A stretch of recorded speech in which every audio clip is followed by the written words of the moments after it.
Perkenalkan, nama saya Patricia Dini Sidebang. Saya dari kelas Sastra Indonesia A 2021 dengan NIM 2211211005.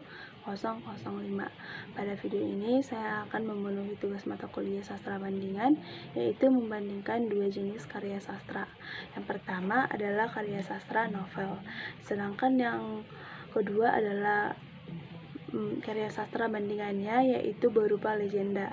Pertama-tama saya akan membandingkan novel dari Ahmad Tohari yang berjudul Ronggeng Dukuh Paruk. Yang kedua adalah legenda dari Kisah Unyil.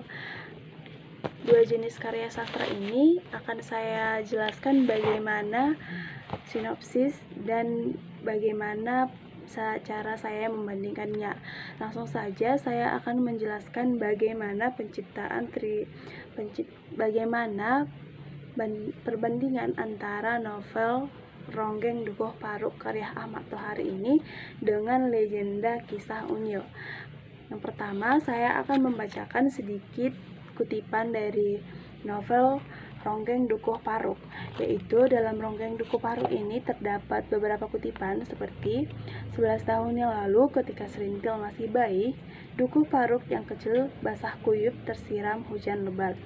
Dalam kegelapan yang pekat, pemukiman terpencil itu lenggang amat lenggang.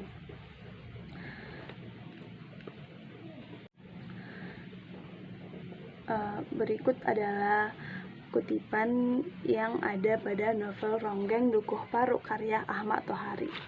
Kemudian saya akan membandingkan dan saya akan menganalisis bagaimana novel Ronggeng Dukuh Paruk ini.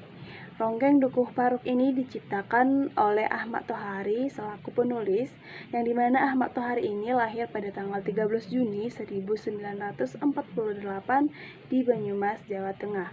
Ahmad Tohari lahir dari keluarga santri, ayahnya seorang kiai dan ibunya pedagang kain. Dalam Ensiklopedia Sastrawan Indonesia Modern disebutkan bahwa Ahmad Tohari lahir dari keluarga yang tidak kekurangan, namun lingkungan masyarakat di sekitar mengalami kelaparan. Langsung saja saya akan menjelaskan bagaimana novel Ronggeng Dukuh Paruk ini. Novel ini bercerita tentang kisah cinta antara Serintil, yaitu seorang penari ronggeng, dan Rasus. Ia memiliki teman sejak kecil, yaitu berprofesi sebagai tentara. Sedangkan Ronggeng Dukuh Paruk ini mengangkat latar Dukuh Paruk, yaitu berupa desa kecil yang dirundung kemiskinan, kelaparan, dan kebodohan. Untuk latar waktu, dia mengangkat latar waktu pada tahun 1960. Nah, di mana latar yang diangkat pada novel ini yaitu pada tahun 1960-an, diketahui bahwa pada tahun itu dipenuhi oleh gejolak politik. Pada penerbitan pertama, novel dari Ronggeng Dukuh Paruk ini mempunyai penerbitan pertama yang terdiri atas 3 buku atau trilogi, yaitu buku yang pertama yaitu Catatan Buat Emak, Lintang Kemukus Dini Hari, dan Jantara Biang Lala. Novel ini telah diadaptasi ke dalam film Darah dan Mahkota Ronggeng. Nah, film Darah dan Mahkota Ronggeng ini diterbitkan pada tahun 1983, sedangkan Sang Penari diterbitkan pada 2011, dan yang ketiga ada pada tahun 2014.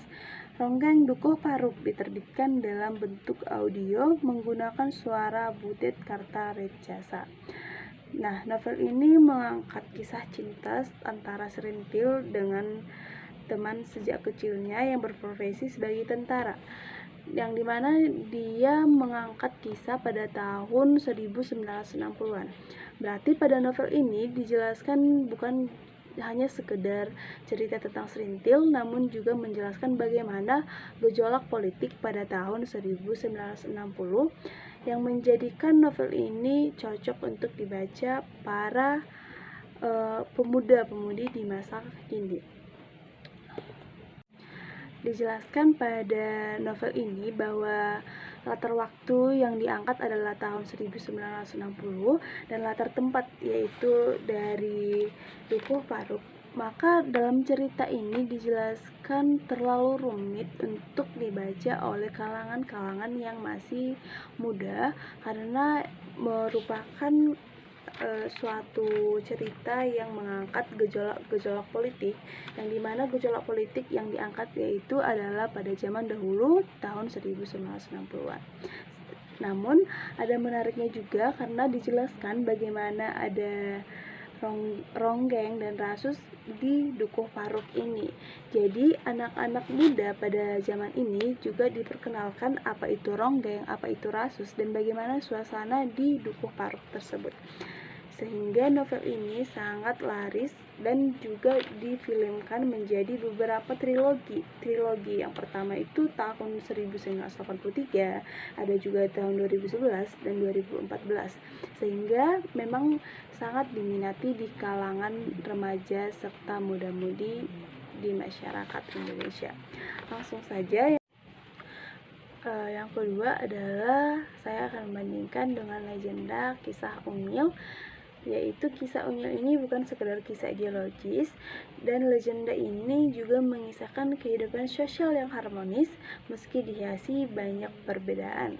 Ada tokoh-tokoh yang utama yaitu adalah tokoh Unyil, Ucrit, Usro, dan tokoh yang kedua adalah Milani yang merupakan keturunan Tionghoa sebagai tokoh utama. Ada juga Bu Baria, si tukang gado-gado, ada Pak Kaden, tokoh dari golongan ningrat, ada Pak Kable dan Pak Ogah, si penjaga pos ronda, serta ada Pak Kades dan Hansip yang menggambarkan karakter dari aparat pemerintah. Keragaman karakter sosial ini menunjukkan bagaimana kisah si Unyil ingin mengajarkan kepada anak-anak pada era ini untuk menghargai perbedaan. Perbedaan yang dimaksud adalah perbedaan dari kelas sosial, yang dimana perbedaan kelas sosial ini adalah hal yang paling tampak dalam kisah legenda ini. Serta ada juga perbedaan suku bangsa, sampai bagaimana kisah ini menjelaskan bagaimana Unyil menjalin hubungan pertemanan dengan orang Tionghoa yaitu Meilani tersebut.